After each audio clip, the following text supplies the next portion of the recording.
While everyone thought the old dog had forgotten him, the unexpected reaction in front of the sailor proved otherwise, and no one could hold back their tears.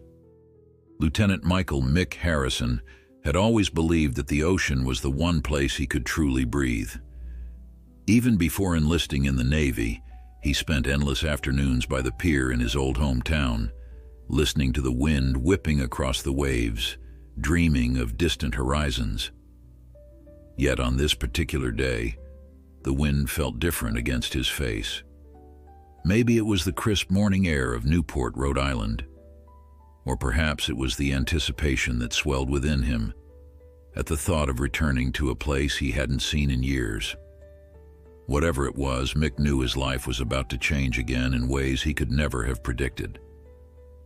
He carefully stepped off the ship that had brought him back from his last deployment, duffel bag slung across his shoulder, posture as upright as the day he graduated from the Naval Academy. A small crowd of families and loved ones welcomed the returning sailors. Children ran into their parents' open arms.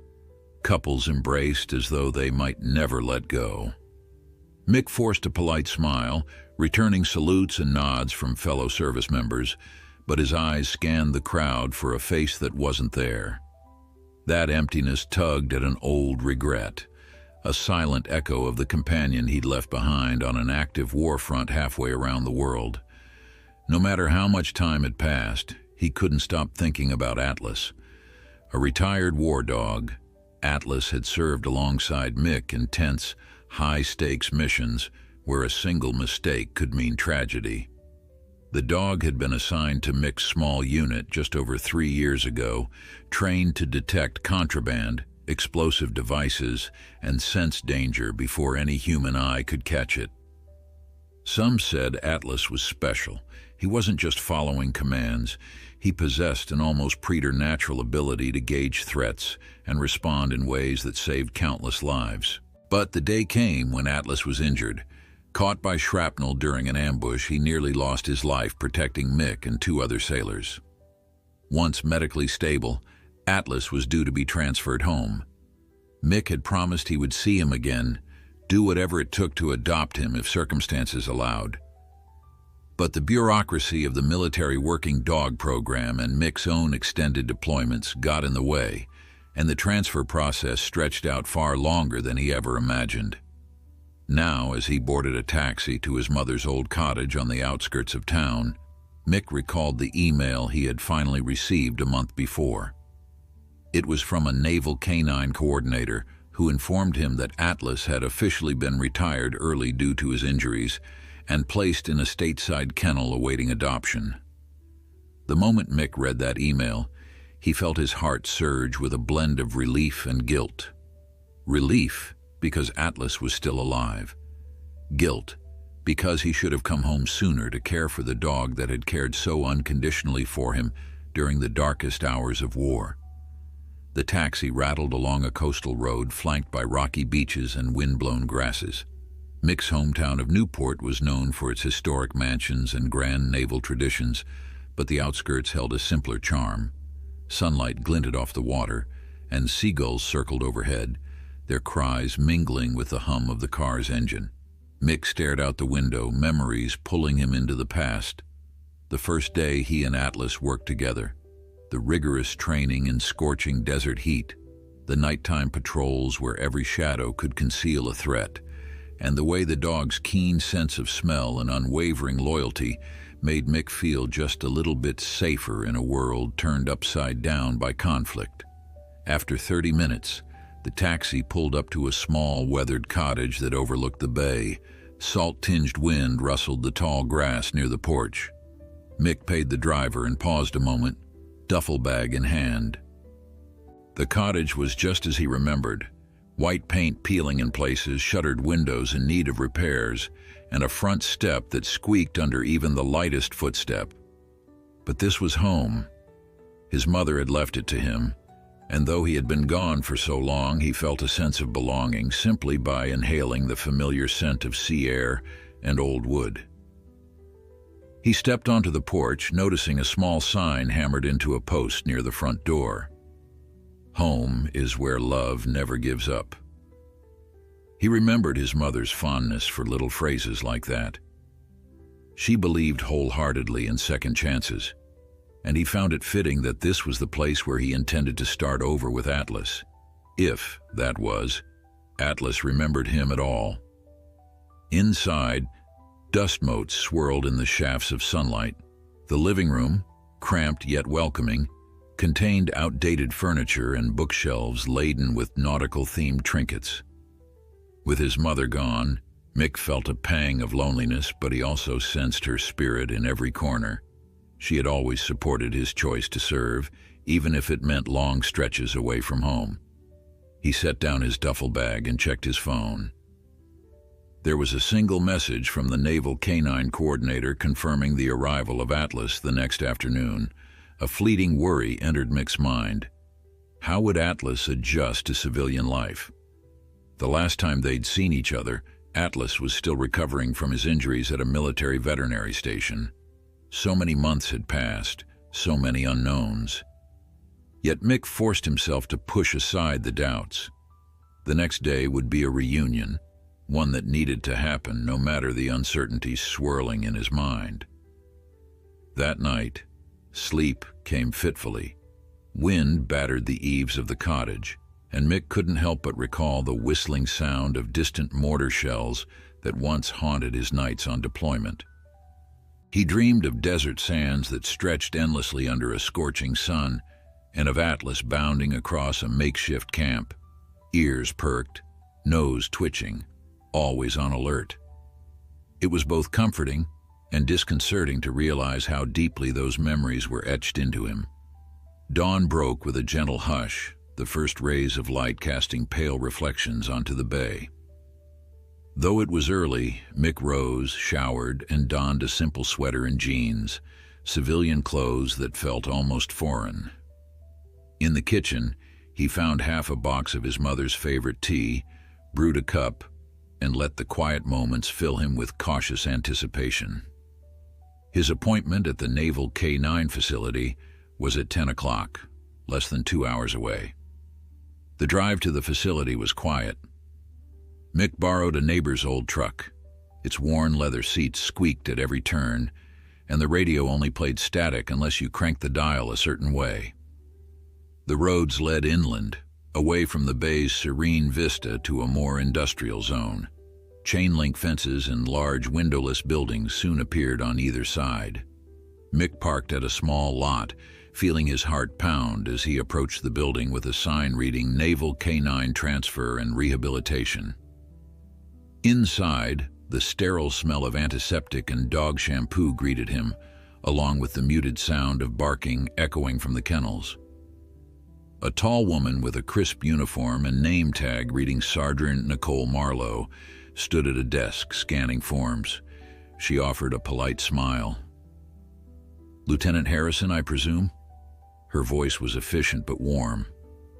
"Mick is fine," he managed, returning her nod. "I'm here to see Atlas." She shuffled a set of papers. "Of course, we've been expecting you. I have to say, I've never quite seen a dog so attached to someone before. We tried to keep him socialized after his injuries, but he was withdrawn. Once he'd healed enough, we exposed him to other potential adopters, but it never worked out. He's a brave one, that dog. Still has shrapnel scars and a bit of stiffness in his back leg, but he's cleared for civilian adoption. I think he's just been waiting for you." Mick swallowed hard, an unexpected lump forming in his throat. Every step along the tiled corridor felt heavier with anticipation. The barking got louder as they passed rows of cages and cubicles. Some dogs whined, a few pawed at the bars, while others observed quietly, as if understanding their fate was in the hands of the passers-by. At last, Sergeant Marlowe paused at a steel gate. "He's in here," she said gently, swiping a keycard. "Word of caution, he's had a tough transition. Don't be alarmed if his reaction seems subdued at first." The gate slid open, and Mick found himself in a fenced-off yard with patches of grass and a few scattered training obstacles. Amid the barking of other dogs, There was a single German shepherd lying quietly near the far fence, ears partially drooped, tail still. Even from this distance, Mick recognized those intelligent eyes, that distinctive patch of lighter fur around the muzzle. Atlas didn't move at first, but his ears twitched. Slowly, he lifted his head, and as his gaze locked onto Mick, something shifted. The dog stood, a trembling hesitance in his stance. Mick's heart pounded. Would Atlas still trust him, recognize him? He took a step forward, voice catching. "Hey buddy, it's me." The moment was electric. Atlas's ears perked, and in one bound, he raced toward Mick, nails scraping the pavement. Mick knelt, arms open, tears burning behind his eyes before he could stop them. The war dog skidded to a stop, sniffed the air around Mick's face, then pressed his muzzle hard against Mick's chest, letting out a sound that was somewhere between a bark and a whine. It felt like time stood still. Soldier and dog, each with their own set of scars, finally reunited. Mick buried his face in Atlas's thick fur, ignoring the tears that escaped. He murmured nonsense words, praising and reassuring the shepherd, who responded with frantic tail wags and quiet whimpers as though scolding Mick for taking so long. Sergeant Marlowe stepped back, giving them space, and Mick was momentarily oblivious to everything else, the chain-link fences, the barks of other dogs, the passing staff, who paused to witness the tearful reunion. All that mattered was the living, breathing proof of loyalty right in front of him. By the time Mick rose, his knees felt weak, and Atlas wouldn't leave his side, pressing close as if afraid his old handler might vanish again. Mick scratched behind Atlas's ears, the tension of months dissolving in that single moment. "I'm taking you home," he whispered, voice still trembling. "For good." Sergeant Marlowe cleared her throat softly. "We'll finalize the paperwork, Lieutenant. I'll need your signature in the office. But after that, he's all yours." Mick nodded, exhaling a breath he felt he'd been holding for months. He walked back inside with Atlas by his side, the dog's gait only slightly off-kilter from his old injury, but otherwise strong. Staff members murmured their goodbyes to Atlas, and the dog acknowledged them with polite wags of his tail, yet his focus remained squarely on Mick. As Sergeant Marlowe prepared the final adoption documents, Mick couldn't stop glancing down at Atlas. The dog looked at him with pure, unwavering trust. That expression threatened to break Mick's composure all over again. He realized that what he felt now wasn't just relief. It was overwhelming gratitude, a second chance for them both to heal from the battles they had fought and the ghosts that lingered. When the last form was signed, Sergeant Marlowe offered a handshake. "Take care of him, okay? He's one of the best we've ever had." "I promise," Mick said, meeting her gaze. "I won't let him down." Outside, the morning sun had risen high, bathing the parking lot in brightness. Mick opened the passenger door of the battered truck. "All right, boy," he said softly, patting the seat. "You ride up here with me. No more cages, no more fences." Atlas hopped in gingerly, then settled with a contented sigh as Mick slid behind the wheel. A wave of fresh possibility coursed through him. The next part of the journey was just beginning. Mick turned the key in the old pickup's ignition, feeling the engine rumble to life beneath him. Atlas, settled in the passenger seat, kept his gaze steadfastly out the window. Every now and then, the German shepherd's ears would swivel in Mick's direction, as if making sure this reunion was real. Mick couldn't help smiling at the sight. There was something surreal in seeing his old partner so close, yet in such an ordinary civilian setting. No strict protocols, no shouting officers, no desert horizon. Now it was just a battered truck on a coastal road, and the two of them starting a new chapter. As they pulled out of the facility parking lot, Mick rolled the window down a few inches, letting in a fresh breeze. Atlas immediately stuck his nose into the briny air, tail swishing. "Smell that, boy?" Mick asked quietly, glancing over. "That's home." The ride back to the cottage felt oddly short. Mick had prepared himself for questions from passers-by or staff wanting one last handshake, but the day was calm and the roads were empty. Maybe it was better this way, a gentle reintroduction rather than a grand spectacle. As the truck bumped along the gravel path leading to the house, Atlas stood up on the seat, ears pricked forward. Tall grass swayed in the wind and gulls drifted on the currents overhead. Mick parked, then sat there a moment gazing at the dog in silence. In the haze of pre-dawn that morning, he'd worried Atlas might not remember him, but the dog had proven how strong their bond remained. That realization still filled Mick's chest with a strange ache, a mixture of joy and the faint sorrow of all the lost time. He opened the passenger door, and Atlas hopped down carefully, still favoring his back leg. "Easy, buddy," Mick murmured, placing a hand on the dog's shoulder. The morning sun hadn't yet climbed high, so the cottage's peeling white paint looked muted in the soft light. The steps creaked beneath Mick's boots, and he paused, letting Atlas sniff around. The dog lifted his muzzle, inhaling the scents of salt air, worn wood, and the faint memory of the sea.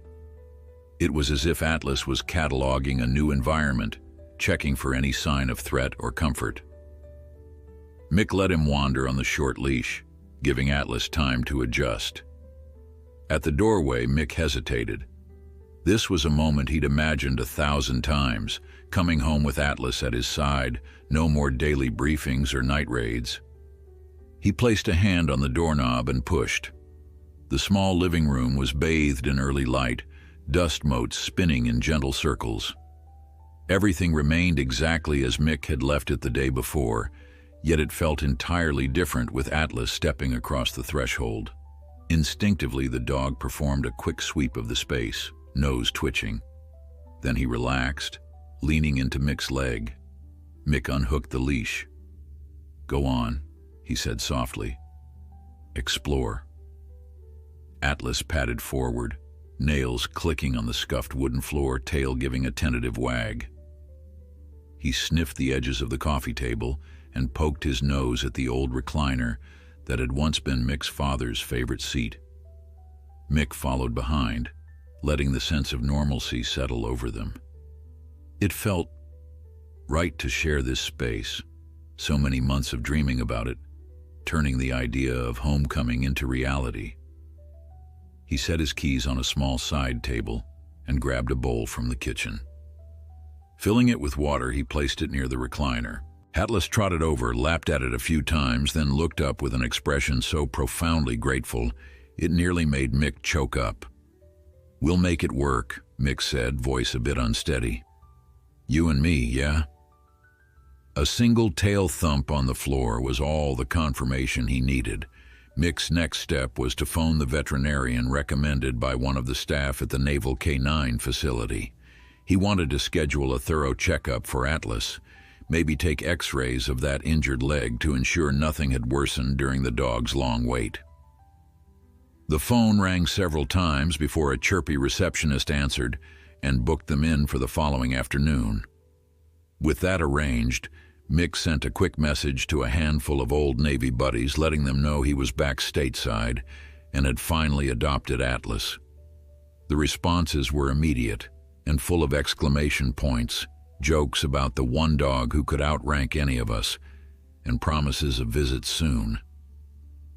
After finishing his calls, Mick ventured into the living room, where Atlas had curled up by the couch. The dog's eyes flicked open as Mick approached. "You okay there?" Mick asked softly, crouching down. Atlas leaned into the gentle scratch behind his ear, letting out a soft huff of contentment. Mick lowered himself onto the couch, and Atlas nudged his hand, resting his chin on Mick's knee. For a long moment, Mick simply sat in silence, absorbing the closeness. The hush was interrupted by a knock at the door. Mick rose, giving Atlas a reassuring pat on the head. Through the front window, he spotted an older woman in a bright teal windbreaker. It took him a second to place the face, Mrs. Brennan, a longtime neighbor. He opened the door just as she raised her fist to knock again. "Michael," she exclaimed, eyes lighting up. "I heard you were back." "Oh, it's been such a long time, dear." Without waiting for an invitation, she stepped forward and wrapped him in a perfumed hug. The faint smell of lavender brought back memories of the time she'd baked cookies for him when he was a kid. Mick gave a polite grin. "Good to see you, Mrs. Brennan. How have you been?" She released him, glancing past his shoulder. "My goodness, who's your friend?" "That's Atlas," Mick replied, stepping aside so she could glimpse the dog. "He's a retired war dog, served with me on deployment. Just got him back today." Mrs. Brennan pressed a hand to her chest. "A war dog? How wonderful. He looks so sweet." She inched closer, letting Atlas sniff her outstretched hand. The German Shepherd watched her carefully, but showed no signs of aggression or fear. After a moment, his tail gave a friendly wag. Mrs. Brennan beamed. "Well, aren't you a handsome fella? Michael, I'm so happy you have some company here. This place can get lonely." Mick nodded. "I appreciate that. Actually, we're still getting settled. Is everything all right, though? You rarely come by so early." The neighbor's expression shifted slightly, and she fiddled with the zipper of her jacket. "I just wanted to mention that the local VFW is hosting a small gathering tonight. A sort of welcome home for returning service members. A few of us thought about you when we heard you were back in town." Heat rose to Mick's cheeks. He didn't particularly like being the center of attention, but the VFW had always been kind to his mother back when she was around. "Thanks," he said. "I'll think about it."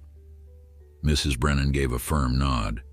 "You do that, dear, and if you need anything, dog food recommendations, repairs on the cottage, don't hesitate.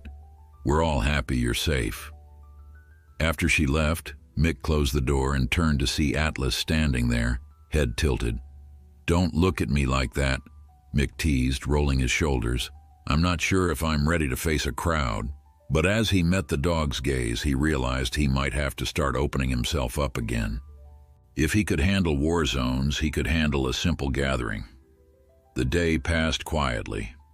Mick cleaned out his old bedroom, set up a makeshift space for Atlas by the window, and spent time wandering the small yard.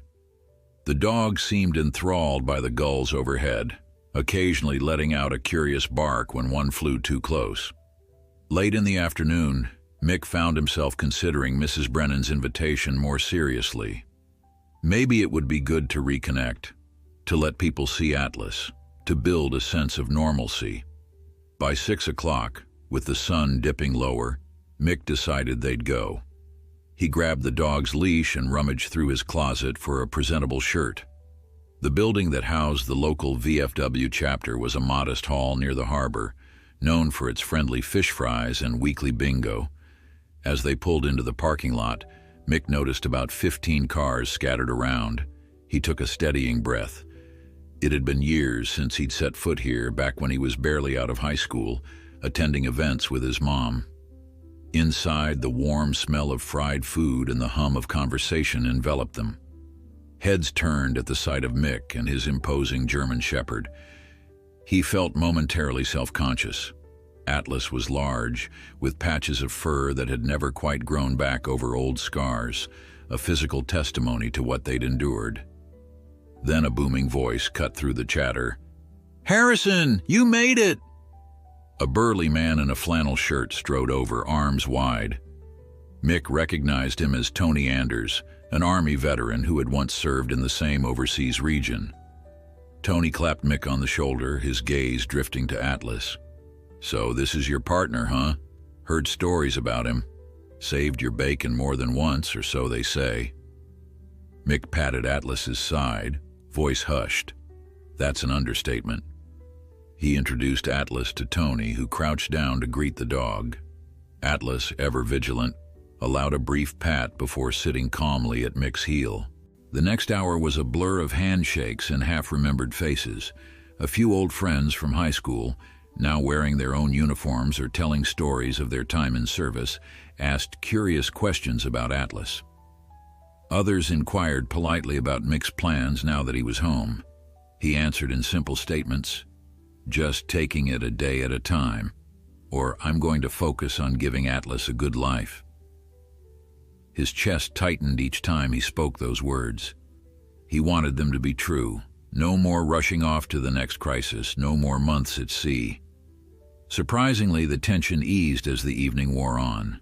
Atlas behaved impeccably. He seemed to sense the environment was safe. No abrupt guard dog stance, just quiet alertness. People took turns offering him gentle pets, and he accepted them with a dignified patience. One of the VFW volunteers even brought out a bowl of water and a couple of biscuits, which Atlas devoured politely. The display made some watchers emotional. They knew war dogs often came home carrying invisible burdens. Toward the end of the gathering, Tony gathered folks around. Let's raise a glass to Mick Harrison and his battle buddy Atlas, both back where they belong. A cheer rippled through the crowd, and Mick's throat felt tight again, a swirl of gratitude and discomfort. He let himself breathe, gave a small nod, and simply said, "Thank you, it's good to be home." On the drive back, a quiet satisfaction settled over him. Atlas curled up on the passenger seat, occasionally resting his muzzle on Mick's arm. Though the sky was dark, the moonlit waves beyond the windshield glistened in a comforting rhythm. Back at the cottage, Mick opened the door, coaxing Atlas inside. The dog yawned and stepped forward, making straight for the window where he'd been napping earlier. Mick double-checked the locks, then paused, noticing how content Atlas looked, gazing out at the starlight reflecting on the bay. Mick switched off the main lamp. In the soft glow of a small table lamp, he kneeled beside Atlas and gently touched the faint scars near the dog's shoulders. "You did so much for me," he whispered. "I don't know how I'll repay you, but I'll try, every day." Atlas's response was a steady blink of those deep brown eyes, conveying acceptance far beyond words. As Mick rose and headed for his bedroom, a sense of calm washed over him. For the first time in years, he felt the stirrings of peace. Not the fleeting calm of a quiet night before an early operation, but a genuine sense that maybe, just maybe, the war inside him could find rest too. Tomorrow there'd be errands, vet appointments, groceries, phone calls to distant relatives. But tonight, he had what he needed: a roof, the steady lull of the sea, and the loyal companion who had waited so long for this reunion. Mick woke early the next morning to the muffled sounds of Atlas pacing in the living room. Dawn light seeped through the cottage's thin curtains, illuminating a layer of dust floating lazily in the air. Mick rubbed his eyes, acutely aware of the slight ache in his shoulders, a lingering reminder of months sleeping on narrow bunks in the belly of a ship. Yet today, for the first time since his discharge, he felt a cautious sense of purpose. He stretched, pulled on a t-shirt, and stepped into the hall. Following the click of Atlas's nails on the wooden floor, the German shepherd stood by the front door, tail swaying at half-mast, ears flicking with anticipation. Mick chuckled softly. "Morning, buddy. You want to go out?" At the sound of his voice, Atlas let out a gentle whine. Mick opened the door to reveal a sky still painted in the soft hues of early morning. A salt-tinged breeze greeted them, carrying the call of distant seagulls. Stepping onto the porch, Mick took a moment to breathe in the briny air. He'd almost forgotten how crisp and sharp the smell could be right after sunrise. Atlas padded beside him, sniffing at the weathered boards beneath his paws. Together they made their way down the cottage's short path to a patch of grass that overlooked the rocky shore. The tide was out, revealing a ribbon of damp sand and kelp. Mick looked toward the horizon where the faint outline of sailboats dotted the shimmering water. For a while, he just let the silence expand between them, the quiet only broken by Atlas investigating every new scent. Eventually, he turned back to the house. The coffee pot beckoned. He wasn't fully awake until he'd had his first steaming mug. Inside, he measured out grounds, poured water, and listened to the comforting drip of the machine. Atlas settled on his haunches near the kitchen table, ears pricked. Maybe he too was waiting for some small comfort to start the day. Mick couldn't help but notice how at ease the dog seemed here, as though the hush of waves and the creak of the cottage had already become part of his routine. When the coffee was ready, Mick sipped it black, leaning against the counter. "We have a big day, Atlas," he murmured. "Vet appointment at noon. After that, maybe we'll pick up some supplies. You probably need a good bed, right? Better treats than I've got lying around." He gave a small laugh. "I bet you never imagined civilian life would be so ordinary." But he knew deep down that the ordinary was exactly what both of them had longed for. An hour later, he stepped out of a quick shower and dressed in a clean flannel shirt, worn jeans, and sturdy boots. The thought of checking emails or making calls to finalize his naval paperwork flickered across his mind, but he decided it could wait. All that official business, medical evaluations, veterans' benefits forms, seemed less urgent now that he and Atlas were finally home. If he rushed the process, he might lose these quieter moments of simply existing without a mission demanding his every second. Shortly before noon, they climbed into the old truck and set off for the veterinary clinic. Atlas settled comfortably, resting his chin on the passenger door as the landscape rolled by. The clinic was on the other side of town, nestled between a coffee shop and a used bookstore. A bright sign in the window displayed a cartoon dog giving a thumbs up beside bold letters announcing Townside Veterinary Care. Mick parked and rubbed Atlas's neck affectionately. "Showtime, buddy." Inside, the waiting room smelled faintly of antiseptic and wet fur. A handful of other patients and their humans sat in plastic chairs. A tabby cat in a carrier, a nervous terrier shaking in a corner, and a portly golden retriever panting by the reception desk. Atlas waited calmly, though Mick noticed his posture stiffen slightly, an echo of old training that told him to stay alert in unfamiliar places. Before long, a cheerful vet tech in pastel scrubs called Atlas. Mick rose, leading the dog through a hallway into a bright exam room. Posters of canine anatomy lined the walls, and a scale stood in the corner. The vet tech guided Atlas onto it. Mick watched the digital numbers flicker, one reading 2, then an even figure. She made a note. "He's at a healthy weight for his size," she said brightly. "That's good." A moment later, the veterinarian entered. Dr. Larkin was a tall, 40-something woman with kind eyes and a stethoscope around her neck. Her handshake was firm. "Lieutenant Harrison, nice to meet you. I hear Atlas is recently retired from the military?" Mick nodded. "Yes, ma'am. He's seen a lot." "Well, let's have a look at this brave fellow." She knelt, letting Atlas sniff her hand. After a cursory inspection, she ran her fingers gently along the dog's spine. Mick could see Atlas tense when she touched the scar tissue near his right flank. "Shrapnel injury?" she asked sympathetically. "Yeah," Mick replied. "He took a hit protecting me and a couple of others. They removed most of it, but I'm worried about how well he's recovered." Dr. Larkin nodded, shining a small flashlight to check Atlas's eyes and ears.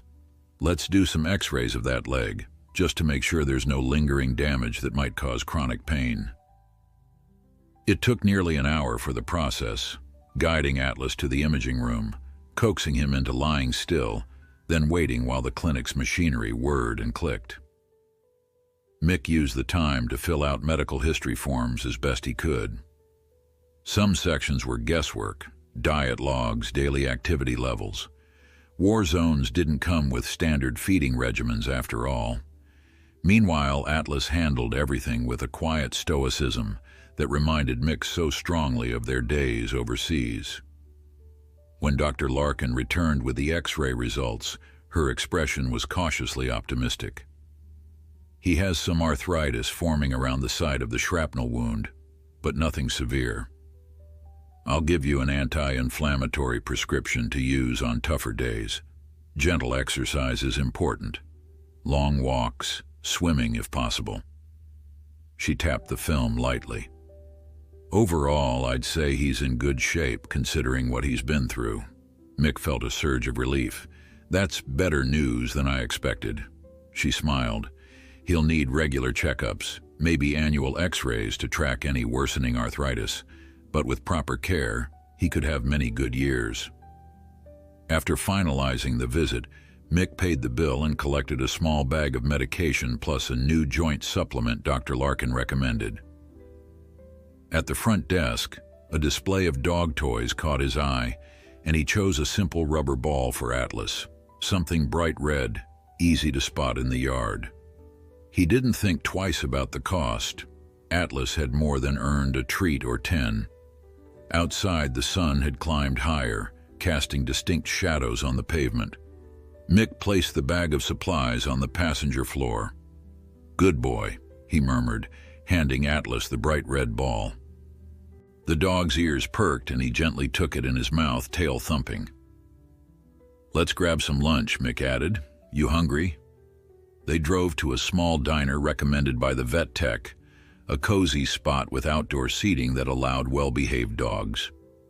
Mick picked a table under a broad umbrella, and a friendly waitress brought him a menu and, unasked, a bowl of water for Atlas. Mick ordered a simple turkey sandwich and an extra slice of grilled chicken, cut into small pieces for the dog. The waitress grinned as Atlas calmly accepted his portion, gently licking her fingertips in thanks. Between bites, Mick found his thoughts drifting to the future. He'd known plenty of sailors who struggled with civilian life. Some took jobs as security contractors, others floated aimlessly, uncertain what came next. Mick's own path was unclear. He had half a notion to finish his college credits, or maybe find a steady job at the naval base in a civilian capacity, but he also craved something simpler. Every time he thought about rejoining a hyper-disciplined environment, a pang of dread surfaced in his gut. War and military structure had served their purpose. Now he wanted to believe a calmer existence was possible.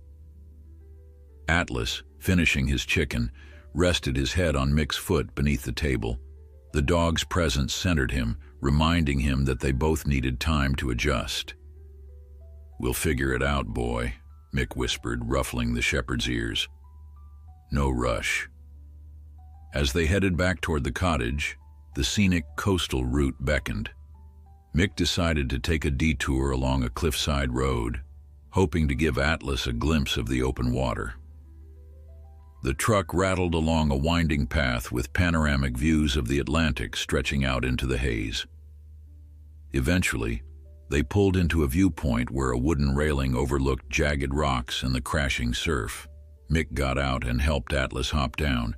The wind whipped at Mick's shirt and the roar of the waves filled his ears. Atlas stepped to the railing, muzzle up, letting the ocean air swirl around him. Standing there, a realization welled in Mick. He recalled the letter his mother had written him last year, before her health declined. In it, she'd urged him to come home when he was ready, to come home not just in body but in spirit. She'd written that war can leave holes in a person's soul, but love has a way of mending them if we let it. For a long time, he thought her words were too simplistic. Now, with Atlas at his side, all that talk of second chances and healing felt real. He closed his eyes, inhaling deeply. The tang of salt was energizing, a gentle reminder of the freedom he'd once taken for granted. A gull screeched overhead and Atlas stiffened, scanning the sky, but relaxed when it soared away. "It's all right," Mick whispered. "No threat here." When they finally got back on the road, he caught himself humming softly. A tune he couldn't quite place, maybe something from his childhood. By the time they returned to the cottage, the day had settled into a mild afternoon. Mick unloaded the supplements and medication, setting them on the kitchen counter.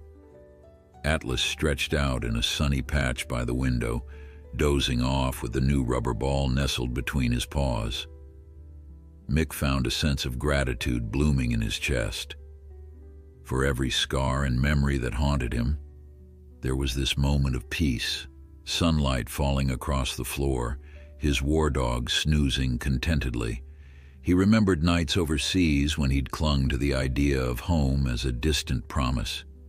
Here it was, not perfect but so much better than that lonely desert camp. He decided to call a friend from his old unit, someone who had always been like an older brother. Digging through his phone, he found the number for Chief Petty Officer Ray Delgado. Ray picked up on the third ring, sounding out of breath. "Mick, holy, I didn't think I'd hear from you so soon," Ray said, a grin coloring his voice. "You stateside for good?" "That's the plan. Actually, I've got Atlas with me now. He's doing well, man." "You serious?" "About time. Where are you at?" "Newport, in my mom's old cottage. You and the family should come up sometime. Spend a weekend. It's quiet out here, but I think that's what I need." Ray's laughter boomed through the speaker. "Quiet is good. My kids have been pestering me about meeting the hero dog I told them stories about. I'll check my schedule. Maybe make it a trip next month." "That'd be great. Take care, Ray." Mick ended the call with a lightness in his heart. He looked over at Atlas, who blinked slowly, drifting between sleep and wakefulness. "We're not alone, boy," Mick said softly. "We've got people who care. This is how we heal." Atlas let out a soft huff, placing his muzzle on his paws, eyes sliding shut. And for a second, Mick thought he could feel the weight of old burdens lifting, perhaps not disappearing entirely, but losing their grip. This day had brought fresh air, gentle waves, and friendly faces.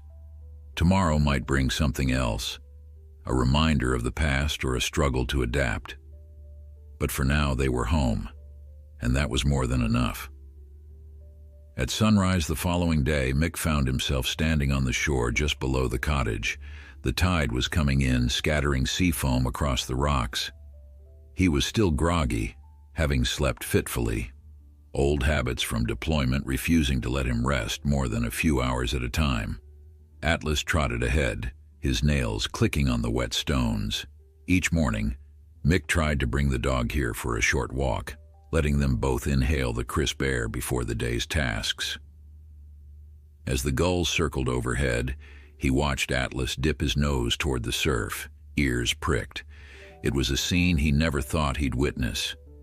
The same war dog who once navigated fields of debris, now sniffing at seaweed, tail wagging.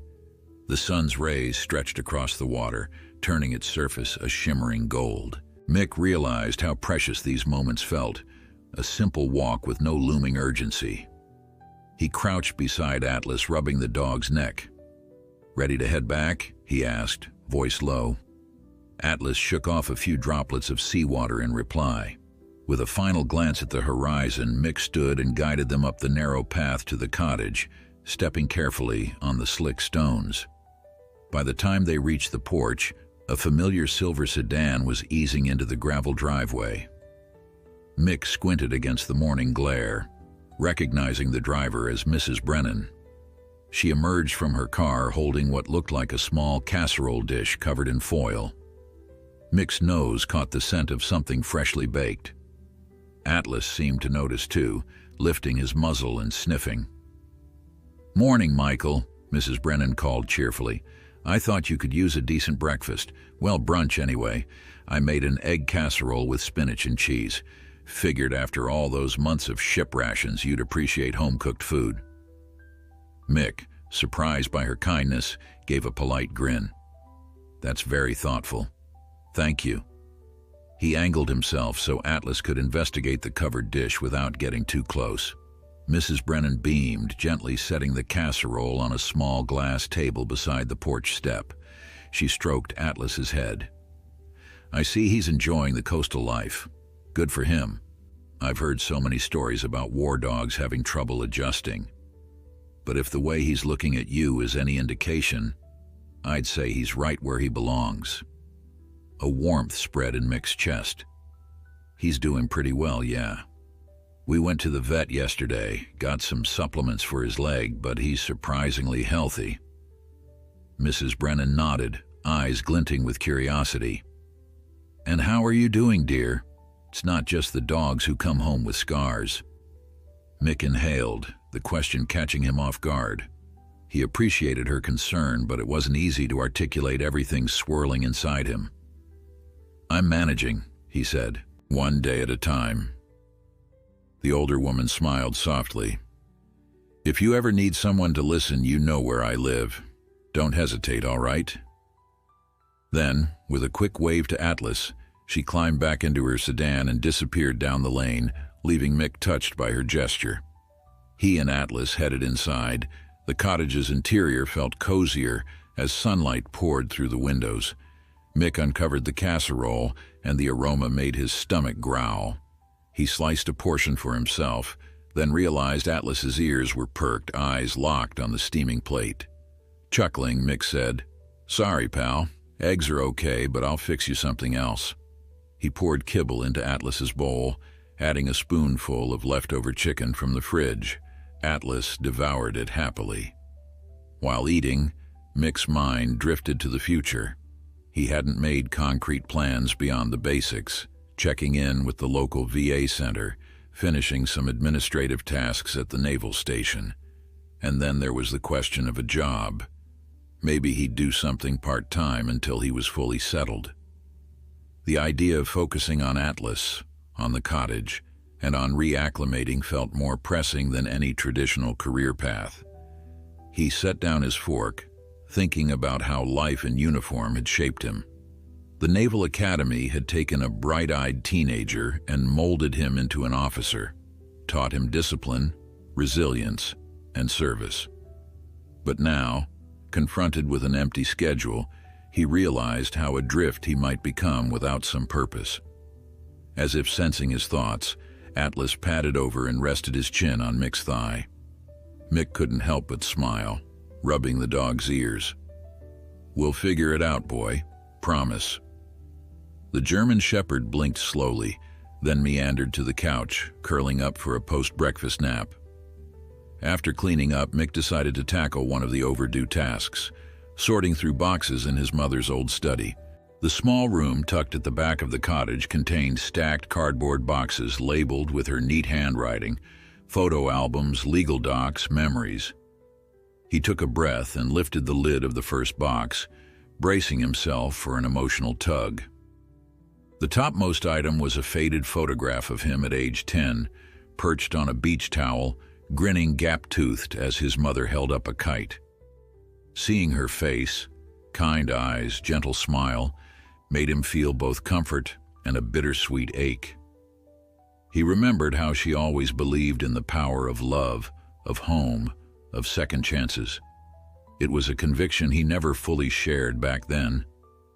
Now, with Atlas lying in the next room, Mick wondered if she'd been right all along.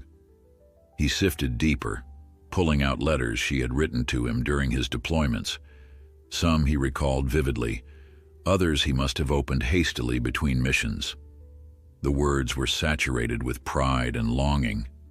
One letter caught his eye. It was dated not long before her final hospitalization.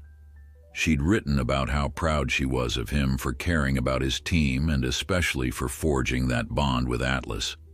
Mick's throat tightened, memories flooding back of those hospital calls he'd made from overseas. She ended the letter with a line that read, "Never forget, dear, the best part of you is your heart. Don't hide it in the shadows forever." Mick closed the box gently, letting the letter rest on top. A swirl of gratitude and sadness mixed in his chest. He resolved to hold on to those words, to keep them as a guiding reminder whenever doubts crept in. Late afternoon found him on the porch again, gazing at the harbor's gentle waves. He'd left the door open so Atlas could wander inside and out. The dog was napping in the shade of the porch overhang, muzzle on his paws. Mick contemplated calling the VA center, but hesitated. Instead, he scrolled through his phone, scanning messages from old friends. One name stood out, Lieutenant Commander Katie Pierce, a medical officer he'd crossed paths with during a joint operation. She'd often been a quiet presence, attentive, kind, but never pushy. He hadn't spoken to her in nearly a year. Feeling a nudge to connect, he drafted a quick text. "Hey Katie, it's Harrison. I'm back home in Newport with Atlas, settling into civilian life. Hope you're well." He hit send and pocketed the phone. A minute later it buzzed. Her response was immediate. "Mick, I've been wondering where you ended up. How's Atlas doing?" He typed back, "Great so far. Some arthritis, but otherwise good. You still at Bethesda Medical?" Her reply came, "No, I transferred to the VA hospital in Providence. Let's catch up soon?" Mick smiled. The idea of reconnecting with a friend who understood the complexities of service felt like a step in the right direction. He texted back an affirmative and promised they'd meet soon. After that, he simply sat, letting the breeze ruffle his hair, listening to the hiss of waves. The hush was broken only by occasional chirping from hidden birds in the tall grass. As evening neared, Mick debated whether to cook dinner or venture into town. The idea of a lively pub or restaurant with Atlas at his side felt appealing, yet he still wrestled with uneasy thoughts about being around too many people. Ultimately, he resolved to try a small local eatery that allowed dogs on the patio. With the day's gentle pace, he felt calm enough to be out among others. They drove downtown, where narrow streets boasted quaint boutiques, galleries, and cafes. Mick found a tiny tavern near the waterfront that had a dog-friendly patio, complete with water bowls under each table. He and Atlas settled at a corner table, away from the busy foot traffic. A waitress brought him a menu while Atlas lay at Mick's feet, occasionally glancing around with curiosity but no anxiety. The setting sun painted the sky with streaks of pink and orange. Sailboats drifted lazily in the distance, their sails catching the last glow of the day. Mick ordered a simple fish and chips platter for himself and asked if they could grill an unseasoned chicken breast for Atlas. The waitress nodded with a smile. Clearly the establishment was used to doting on canine patrons. As Mick waited for the food, he studied the passers-by strolling along the harbor walk. Tourists snapped photos of the boats, couples held hands, and children ran after each other, giggling. It all felt so ordinary, yet he marveled at its simplicity. He thought back to dusty roads in far-off places, times he and Atlas had hidden behind broken walls, adrenaline scorching through their veins. The contrast was stark, a testament to how life could shift from chaos to peace in the span of a plane ride and some paperwork. When the waitress returned with his plate, the smell of fried batter and vinegar was mouth-watering. She set down a smaller dish for Atlas, plain chicken cut into strips. The dog raised his head, sniffed, and delicately took a piece from her hand. Mick thanked her and looked down at Atlas, who devoured the chicken tidily, as though he understood that gentle table manners were a must here. After finishing his meal, Mick lingered a while, sipping a glass of water, letting the hush of evening sink into his bones. Someone in the tavern began strumming a guitar, the soft notes drifting onto the patio. Atlas dozed, lulled by the music. Eventually, Mick paid his tab and headed back to the cottage under a sky strewn with stars. The short drive was peaceful. Streetlights cast elongated shadows and the small-town bustle gave way to solitary roads edged by wind-blown dunes. Back home, the living room felt warm, welcoming. Mick flicked on a lamp, revealing the swirl of dust motes again. Atlas wandered in, did a lap around the room as though on routine patrol, then flopped onto the rug near the window. Mick kicked off his boots, feeling the day's gentle fatigue settle in. He realized he hadn't experienced a spike of anxiety or restlessness all day, a rare accomplishment since returning stateside. He rummaged in a bookshelf until he found a simple novel, a mystery he remembered his mother praising years ago.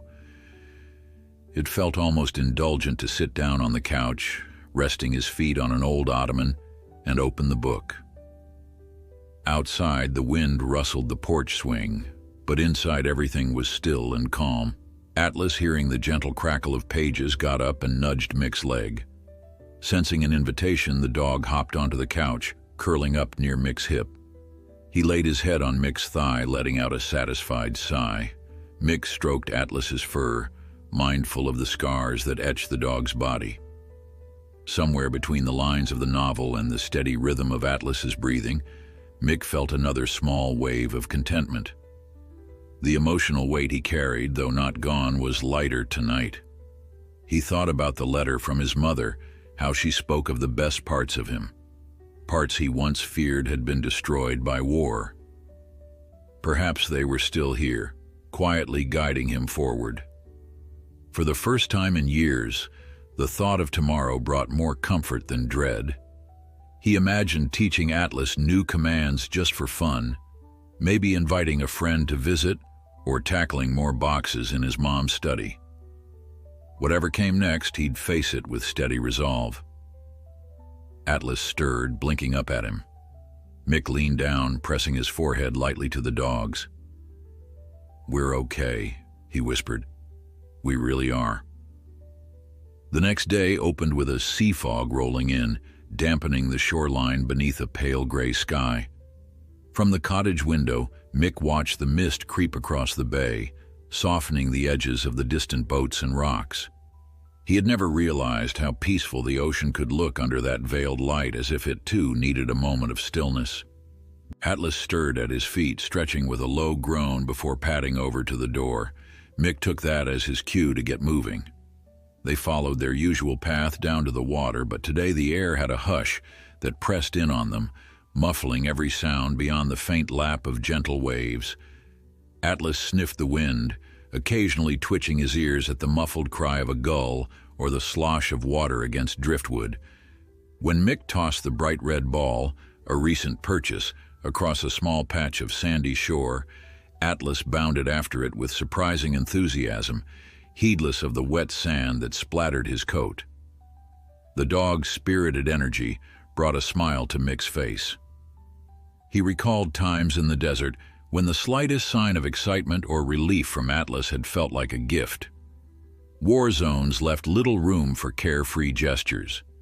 Here, though, the only threat might be a hidden tide pool or slippery rock, and the concept of such a minor risk felt strangely freeing. They returned to the cottage to find a text message waiting on Mick's phone. It was from Ray Delgado, the old friend who'd promised to visit. "Change of plans," the message read. "I can swing by this weekend if that's okay. Kids are excited to meet Atlas. Let me know." Mick tapped a quick reply inviting Ray to come, then noticed a second notification, a missed call from the local VA center. Probably just routine outreach, he thought. He saved the number in his contacts and resolved to call back later. After breakfast, eggs for Mick and a bit of leftover chicken kibble mix for Atlas. He decided it might be wise to see what the VA wanted. He punched in the number, leaning against the kitchen counter while the line rang. An operator transferred him to a Ms. Parker, who introduced herself as a veterans liaison. "Lieutenant Harrison," Ms. Parker said, voice echoing slightly through the phone, "we have you on our list as recently discharged. We'd like to schedule an intake appointment so we can set up any benefits or resources you might need." Mick hesitated, eyes flicking over to Atlas, dozing by the window. "Sure," he finally replied. "I'm free most days right now. How soon can we do it?" She offered him a slot the following Monday morning. "Just bring any relevant paperwork, your discharge documents, that sort of thing. Also, if you have a service animal, please feel free to bring him along. Many veterans find it comforting." A mild relief softened the tension in Mick's shoulders. "Thank you, Ms. Parker. I'll be there." Once he hung up, Mick let out a small breath. The thought of stepping into the VA made his stomach clench with memories of medical assessments, lengthy forms, and stiff waiting room chairs. Still, it was a necessary step, and he reminded himself this was a different stage of life, no longer a fleeting visit between deployments. Now, it was about establishing a future. And maybe, just maybe, the VA could connect him with people who understood his mindset, who wouldn't dismiss the complexities hidden behind a polite smile. The rest of the morning was spent tidying up around the cottage, preparing for Ray's visit. Mick organized the spare bedroom, shaking out old linens that smelled faintly of cedar and dust. He found a faded crocheted blanket his mother had once draped over that bed. While smoothing it across the mattress, he paused, remembering how she'd always wanted the place filled with friends and family. Even though she was gone, her warmth lingered in small details, like the crocheted patterns or the pastel-colored curtains. Atlas followed him from room to room, occasionally sneezing when clouds of dust billowed up. By afternoon, the fog had lifted, unveiling a brilliant blue sky. Mick decided to take Atlas into town to shop for groceries and maybe pick out a spare dog bed for the guest room, just in case. On the drive, the local radio station played 80s hits, and Mick found himself humming along absent-mindedly. Every so often he glanced at Atlas, who peered out the window with an air of calm curiosity. They reached the town's main street, lined with small shops sporting striped awnings. Mick parked near a family-run grocery store, a place he remembered from childhood trips with his mother. Inside, the aisles held that same nostalgic glow, hand-lettered signs for produce, employees greeting each shopper by name. He steered a cart along, dropping in fresh fruits, vegetables, milk, bread, and some extra treats for Atlas. An older man stocking shelves recognized him. "Mick Harrison," he said in a friendly drawl. "Haven't seen you in forever. Welcome back." Mick offered a handshake. "Hey, Mr. Doherty. Good to be home." He introduced Atlas, who waited by Mick's side, politely ignoring the shelves of dog food. Doherty's face lit up. "So this is the dog I've heard talk about at the VFW. Heard he's a real hero." Mick felt a flush of modest pride. "He's done more for me than I have for him. I'm just returning the favor now." Mr. Doherty patted Atlas's head. "We could use more stories like that. You two take care." After paying for the groceries, Mick placed the bags in the truck and walked to a nearby pet shop. Bells chimed above the door as they entered. The interior smelled of cedar shavings and leather. Racks of toys, collars, and treats covered nearly every inch of wall space. A friendly clerk popped up behind the counter. "Looking for something special today?" "A dog bed," Mick replied. "He's got a spot in the living room, but I'd like something more comfortable for an extra room." She guided him to a display of plush beds in various sizes. Atlas sniffed them, eventually showing mild interest in a medium-sized bed with raised edges. Mick tested it with his hand. It felt supportive yet soft, perfect for a dog with a bit of arthritis. He picked up a matching blanket in a soothing gray color, then let the clerk ring them up. Atlas sat politely through it all, hardly batting an eye when the total came up. Back at the cottage, Mick placed the new bed in the spare room. Atlas ambled over, gave it a cursory sniff, then circled twice before settling down. Mick grinned. "See? Much nicer than a plain floor." Atlas blinked, resting his chin on the bed's raised edge. Satisfied, Mick left him there to rest and unpack groceries in the kitchen. Evening approached more swiftly than Mick expected, the sun sliding toward the horizon. He found himself restless, so he decided on another short walk with Atlas. This time, they followed a small trail that wound around a rocky outcrop near the cottage. On the far side, the surf crashed dramatically into boulders, spraying mist high into the air. Atlas seemed entranced by the swirling water, stepping carefully across the damp stones to get closer. Mick stayed near, mindful of the uneven footing. But the dog navigated with an almost uncanny sense of balance, pausing to test each foothold. They reached a patch of gravel overlooking a deep tidal pool. The sun's last rays turned the water a rich golden hue. Atlas peered into the pool, spotting tiny fish or sea urchins drifting just below the surface. He leaned forward, muzzle close, but not so close as to fall. Mick laughed softly. "Don't get any ideas, buddy. Not sure we want to be fishing you out of there." They lingered until the sun dipped fully, a hush settling over the sea. Finally, Mick gave Atlas's shoulder a gentle tap. Time to head back. In the deepening twilight, their return path felt surreal. A soft glow from overhead stars mixed with the rhythmic lull of waves. Each step reminded Mick of the vast difference between this life and the tension of combat zones. Here, the largest challenge was a slippery rock, not an incoming mortar. That night, the phone buzzed again. This time, it was Katie Pierce. He hadn't expected a call so soon, but welcomed the interruption of the quiet. Atlas sat at his feet as he answered, rummaging in a drawer for an old phone charger. "Hey, Katie," he greeted. "What's up?" "I was thinking about your VA appointment," she replied. "Providence isn't too far. If you'd like company, I could meet you there. I'm acquainted with a few folks in that office. Might smooth the process." Surprise flitted through him. "You'd do that?" "Sure," she said warmly. "You and Atlas looked after me overseas more than once. Call it returning the favor." Mick glanced at Atlas, who was gnawing on the rubber ball. Thank you. That might make it a little less daunting." She laughed softly. "Exactly. You might be a decorated officer, but I know how the paperwork can get to anyone. Plus, I'd love to see Atlas again. Hard to believe he's all retired and domesticated now." Mick smiled to himself. He's still got that intense focus. But yeah, you'd be surprised how quickly he settled. They said their goodnights, and Mick set the phone aside, a small wave of gratitude coursing through him. He'd missed the camaraderie of people like Katie, those who truly understood the hidden toll of service. Although re-entering normal life had its blessings, it also came with an undercurrent of isolation.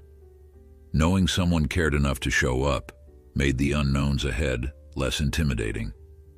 Turning off the overhead light, Mick sank onto the couch. Atlas climbed up beside him, placing a paw gently on Mick's leg. Outside, the wind had picked up, rattling a loose shutter. Mick ruffled the dog's ears. "She wants to see you," he told Atlas. "Better be on your best behavior, though I guess you always are." Atlas cocked his head at the sound of Mick's voice, eyes dark but calm.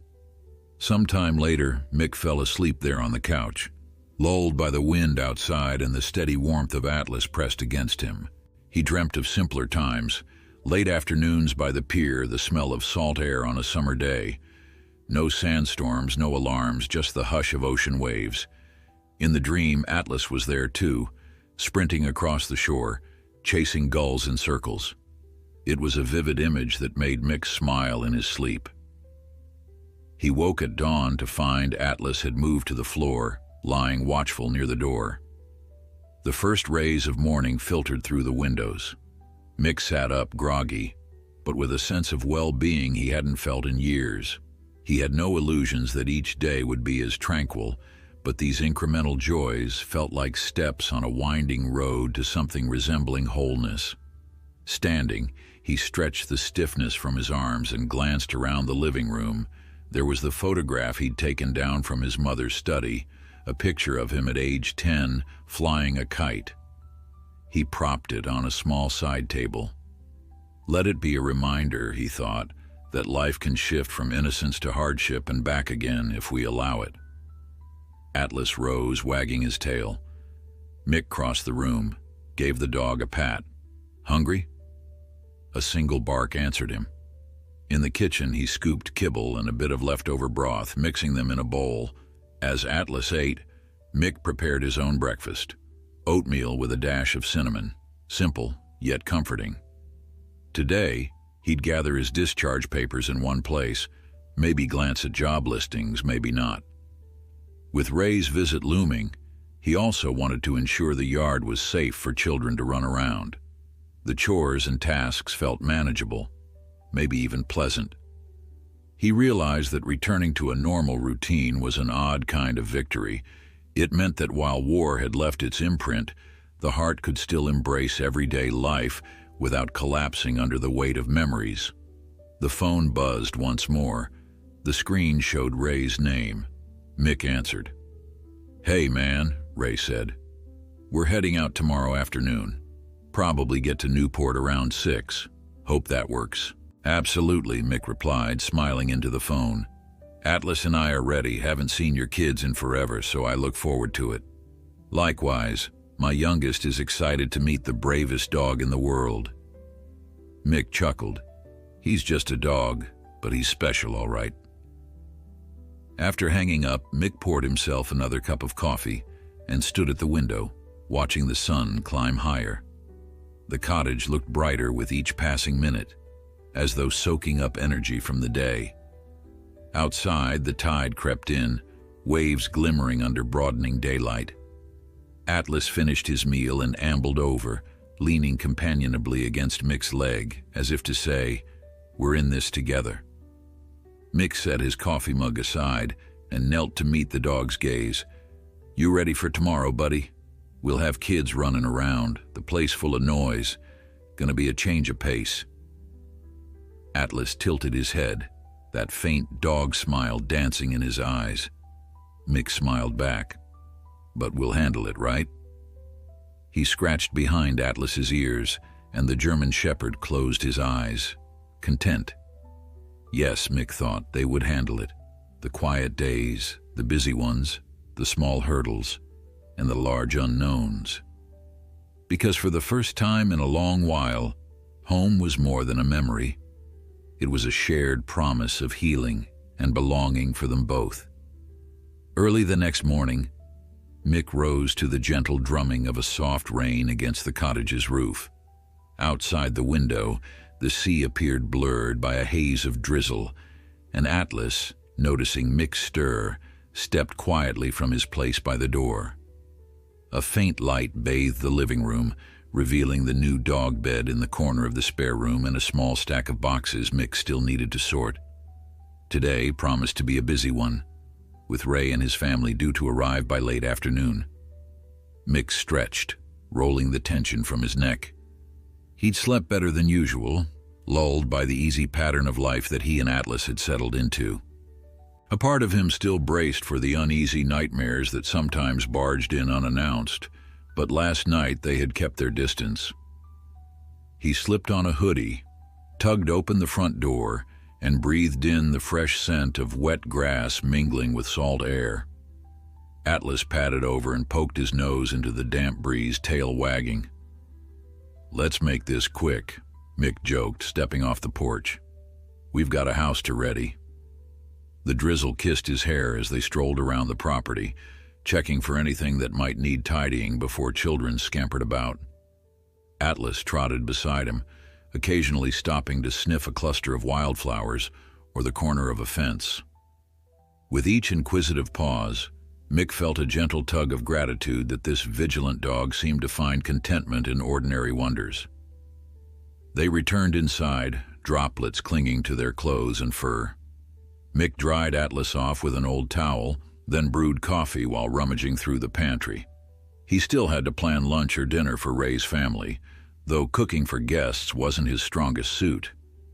His mother's old recipe cards, stacked near the fridge, offered possibilities. Meatloaf, baked chicken, a few casserole dishes. None sounded especially exciting, but perhaps it wouldn't matter so long as there was enough to feed everyone. The children likely wouldn't dwell on cuisine if they had a friendly dog and a beach to explore. After a mug of coffee, Mick set about vacuuming. Atlas, wary of the machine's roar, watched from a safe distance, ears flicking. Once the floors looked acceptable, Mick wiped the kitchen counters and placed a fresh tablecloth over the small dining table. The drizzle tapered off late in the morning, replaced by a breezy hint of sunshine peeking through thinning clouds. Mick decided to head into town for some extra groceries. He could pick up hot dogs or hamburgers, something simple to grill if the weather held. The ride into Newport felt leisurely. Atlas sat with the passenger window partly down, surveying passers-by on the sidewalks. Mick noticed how natural this had become. He no longer had to question whether Atlas would be jumpy or on edge. The dog was quickly settling into civilian routine. Mick found a local butcher shop, one he remembered from boyhood, and grabbed a few pounds of ground beef along with fresh buns. He added some fruit juice and snack items for Ray's kids. By the time he emerged, the clouds had drifted off, unveiling a sunny afternoon sky. Back at the cottage, Mick prepared an informal cooking station on the back porch, wiping the old grill and laying out charcoal. He double-checked that the yard was free of hazards, no stray nails or broken boards. Atlas kept watch, occasionally sniffing a new potted plant or trailing after Mick as he rearranged deck chairs. Around 4 o'clock, the hum of a car engine drifted down the lane. Mick caught sight of Ray's SUV bumping along the gravel, and his pulse flickered with excitement. It had been over a year since he'd last seen Ray in person. He stepped out to greet them, with Atlas by his side. Ray hopped out first, broad-chested and grinning wide. "Look at you," he boomed, crossing the yard. "Civilian attire and everything, and there's the legendary Atlas." Mick laughed, returning a firm handshake that quickly turned into a hearty hug. Legendary might be overstating it, but yeah, we're both here in one piece. 2 children spilled from the back seat, Hannah, about 8, and Noah, a few years older. They gawked at Atlas, who calmly watched them, tail giving a measured wag. Ray's wife, Sophia, joined them, smiling as she adjusted Hannah's jacket. "We're thrilled to finally see Newport," she said, her voice warm. "The kids haven't stopped talking about meeting Atlas." Hannah approached with cautious enthusiasm, hand outstretched. "Can I pet him?" Mick nodded. "Sure, he's very friendly. Just let him sniff first." Atlas sniffed the air around Hannah's hand, then leaned forward, allowing her to stroke his neck. Her eyes lit up. Noah followed suit, beaming when the dog shifted closer. Ray and Sophia exchanged a pleased look, and Mick felt a surge of pride seeing Atlas handle the children's excitement so gently. They carried luggage inside, exclaiming over the cozy cottage layout. Sophia admired the crocheted throw on the guest bed, while Ray set a duffel in the hallway. Hannah and Noah hovered near Atlas, who strolled around as though offering a tour. Eventually, Mick guided them to the back porch, where the grill awaited. The yard glimmered under late afternoon sun, droplets from the morning's rain still clinging to leaves. They settled around a rickety wooden table. Ray cracked open a soda, gazing at the ocean view. "You sure found yourself a slice of paradise here," he remarked, turning to Mick. "Peaceful, but not too remote. Perfect place to decompress." Mick nodded. "It's helping more than I expected. Atlas, too." He slid a pack of hamburger patties onto the table, passing buns around. The children ran in circles, occasionally calling Atlas to chase them.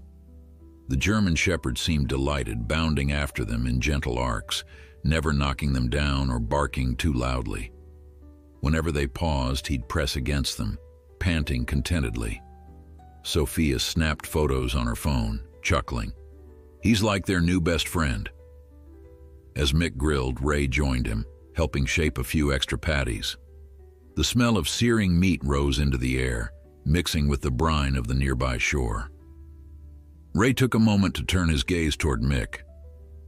"How are you, really?" he asked softly. "I know it's an adjustment stepping away from the service." Mick pursed his lips. "It is. But having Atlas helps, and folks around here are supportive. I've got a VA appointment soon, plus a friend from service offered to come along." Ray gave a small nod. "That's good. Everyone's path looks different after we hang up the uniform. Some of us flounder at first. Others jump straight into new careers." He paused. "Any immediate plans, job-wise?" Mick shrugged. "Not sure. Maybe something part-time. Or see if the Navy base needs civilian instructors. Right now, I'm just learning to be okay with downtime." Ray patted Mick's shoulder. "That's a valid plan, man. No rush." They finished grilling, laid out the food on the table, and called Sophia and the kids to join in. The meal was simple: burgers, chips, fruit salad, and the conversation light. Between bites, Hannah and Noah told stories of their soccer games, how they hoped to teach Atlas to play. They asked Mick about the dog's old duties, wide-eyed when he described how Atlas once sniffed out a hidden contraband cache. As twilight deepened, the yard took on a dreamy glow, flickers of pink and orange across the sky. Atlas lay happily at Mick's feet, the kids occasionally squatting down to pat his back. After everyone ate their fill, Ray offered to build a small fire in a portable pit near the porch. With leftover scraps of wood, he coaxed flames into dancing shapes that cast warm light across their faces. Sophia unwrapped marshmallows, and the children set about crafting sticky s'mores, giggling each time melted chocolate dripped onto their fingers. Watching them, Mick felt an ache of nostalgia. He realized how long it had been since he'd witnessed such carefree joy up close. The conversation turned to old memories of him and Ray in training, the pranks they pulled, the times they had each other's backs. Hannah leaned against Atlas, who was half dozing beside her, muzzle on his paws. Whenever she shifted, the dog's ears flicked, but he made no move to get away. Eventually, the kids grew sleepy, curling up under blankets Sophia retrieved from the car. Ray poured a quiet moment into the air, scanning the horizon where the sea merged with the night sky. "I see why you stayed here," he said, his voice low. "This place, it's healing." Mick nodded. "It was my mom's. She believed in second chances, in the power of home. I guess I'm finally seeing what she meant." Ray shot him a knowing grin. "That's the beauty of it, man. Sometimes we need a good dog and a quiet shore to remind us what matters." They lingered around the embers until the last glow of orange softened into darkness. Sophia stood, gently ushering her children inside. Mick directed them to the spare room, now prepared with fresh bedding. Ray helped blow out the lanterns and gather stray cups. When they finally closed the door against the cool night air, Mick noticed Atlas had settled right at the threshold, as if maintaining a final watch before bedtime. With the children tucked in, the adults shared a brief, soft conversation in the living room, voices hushed. Ray asked about Mick's mother and the letters she'd written. Mick confessed how he'd only lately appreciated her unwavering faith in him. Sophia gave his arm a comforting squeeze. Then they headed to their room, promising to continue the talk in the morning. Mick switched off the main light, leaving only a dim lamp. Atlas followed him to his bedroom, stepping inside with a calm dignity. Mick closed the door partway, letting the hush of night wrap around them. He felt drained, but in a gratifying way, a reminder of how normal life could be fulfilling. He set an alarm on his phone for an early hour, deciding to give the family a small harbor tour if the weather cooperated. Atlas circled the foot of the bed, eventually settling on the rug. His eyes shone in the low light, reflecting contentment. Mick exhaled, letting the day's warmth fill him. Having Ray here, seeing the kids revel in the simple joys of marshmallows and a big friendly dog, reaffirmed his choice to remain. The swirling tension that once dogged him felt distant, overshadowed by this sense of belonging. Before sleep claimed him, Mick thought about the future. He wasn't certain what it held, but tonight was proof that healing could happen step by step, with laughter and gentle reminders that life carried on. He reached over, flicked off the lamp, and in the darkness felt Atlas shift closer. They were far from the deserts of conflict, from the clamor of warships and the pressure of commands. Here, in a quiet cottage by the sea, new possibilities seemed endless. Mick woke to subdued chatter drifting from the living room, his phone alarm still minutes from chiming. The faint glow through the curtains revealed a day that promised fairer weather. Stretching, he rolled out of bed, feeling residual heaviness from yesterday's activities. Atlas stirred on the rug, wagging his tail in greeting. Quietly, Mick opened the door, letting the dog pad ahead down the hall. He already heard Ray's voice, hushed but upbeat, and the children's giggles as they discovered the novelty of a seaside morning. As Mick entered the living room, He found Sophia placing mugs on the coffee table while Hannah and Noah hovered by the window, exclaiming over seagulls perched on a drifting log. Ray, wearing a faded navy sweatshirt, greeted Mick with a grin. "Morning sunshine," he teased, handing over coffee. The aroma of bacon drifted from the kitchen, and Mick's stomach growled. Atlas ambled to the children, who petted him with gentle excitement. The dog closed his eyes, soaking up their affection. Over a quick breakfast, Mick mentioned his plan for the day. "Let's hit the harbor," he said, stirring sugar into his cup. "There's a boat tour that hugs the coastline, showing forts and lighthouses. The kids might love it." Ray nodded, Hannah and Noah brightening. Sophia clapped her hands, recalling her fondness for sea air. In the corner, Atlas dozed, as if agreeing with the outing. Soon they tidied dishes and got ready. Hannah insisted on brushing Atlas's coat before they left, determined he look regal for their excursion. The dog stood patiently, only shaking off once when he saw the brush. Meanwhile, Noah helped Mick fill a bag with water bottles and dog treats. Ray grabbed a baseball cap and Sophia double-checked her phone for photos. Within minutes they were off, excitement humming in the air. A mild breeze greeted them at the harbor, sunlight dancing on the rippling water. Several small boats bobbed at their moorings. By the pier stood a ticket booth for the coastal cruise. Mick led Atlas along the dock, mindful of the dog's fascination with ropes and briny boards. Hannah and Noah dashed ahead, pointing at ducks gliding between pilings. Now and then one called, "Atlas, come see." They bought tickets for the mid-morning cruise, run by a retired fisherman named Glenn. He waved them aboard, welcoming Atlas. They settled on benches along the sides, the children secured in life vests. Mick found a seat near the bow, Atlas at his feet. The engine's rumble stirred white foam, and soon the harbor faded behind. The horizon expanded, revealing open sea and wide sky.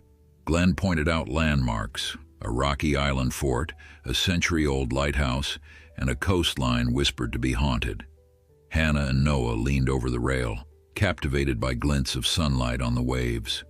Atlas occasionally lifted his head, scanning for trouble, then relaxed again. It felt blissfully removed from life's usual tensions, each minute a soft lullaby of water and children's laughter. At one stop, Glenn cut the engine, letting them drift near a seaweed patch. No seals appeared, but the hush of lapping water and distant birds cast a dreamy calm. Sophia snapped photos of Ray and the kids, capturing one of Mick resting a hand on Atlas's shoulder. In that image, no scars or past dangers showed, only travelers at ease savoring a quiet moment. Back at the dock, Hannah declared it the best boat ride ever, and Noah rewarded Atlas with a small treat. Mick smiled at Ray, remembering times when urgent calls and missions consumed them. This was different, a slower pace, anchored in meaningful connections. Glenn waved from his booth, offering more cruises any time. They strolled off, grateful for the calm experience. They walked along the harbor shops, where seashell wind chimes tinkled beside postcards. The smell of fried dough beckoned them to a stall. Hannah and Noah devoured sugar-coated donuts, wearing powdered smiles. Atlas eyed the crumbs with polite interest, earning a morsel from Mick. The day sparkled with promise, the sea a sparkling expanse of possibility. Returning to the cottage for lunch, they drove past scenic coves and surfers, braving modest waves. Ray pointed out distant sailboats, recalling old regattas.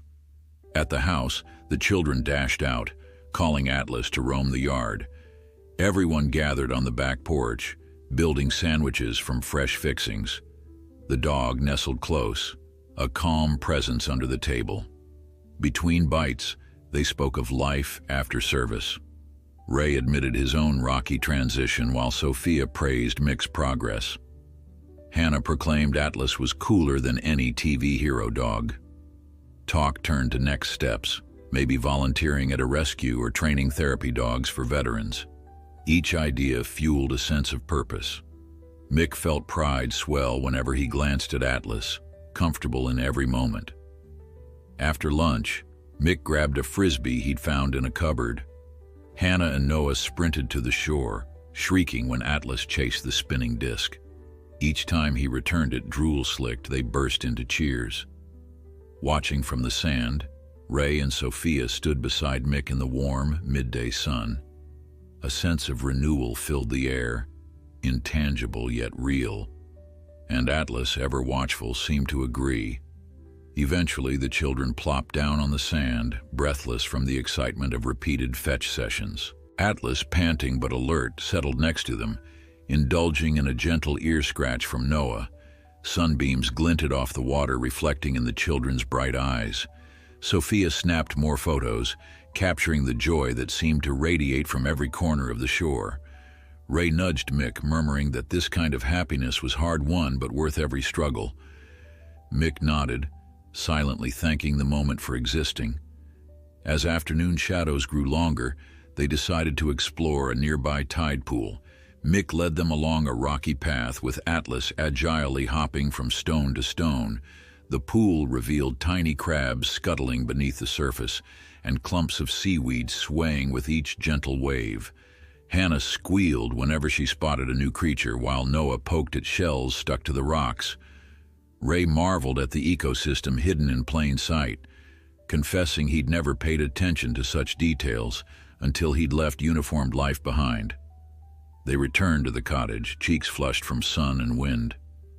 Ray helped Mick prepare a casual dinner: grilled chicken, corn on the cob, and fresh salads. The kitchen filled with the aroma of sizzling meat, and the hum of conversation wove through the small space. Sophia set the table while Hannah and Noah giggled each time Atlas wandered in, tail wagging at the prospect of scraps. By the time they all sat down, an atmosphere of camaraderie enveloped them, bridging any distance that months apart might have formed. Afterward, they gathered in the living room, where the kids begged for one last story about Atlas's bravery overseas. Ray recounted how the dog once detected an explosive in time to save an entire squad. Noah's eyes widened in awe, and Hannah hugged Atlas's neck, whispering that she was glad he was safe. The dog accepted her embrace with quiet composure, his gaze sliding to Mick as if sharing a private triumph. In that snug cottage by the ocean, surrounded by laughter and understanding, they savored a day of simple, unguarded joy. The evening settled gently, draping the cottage in a comfortable hush.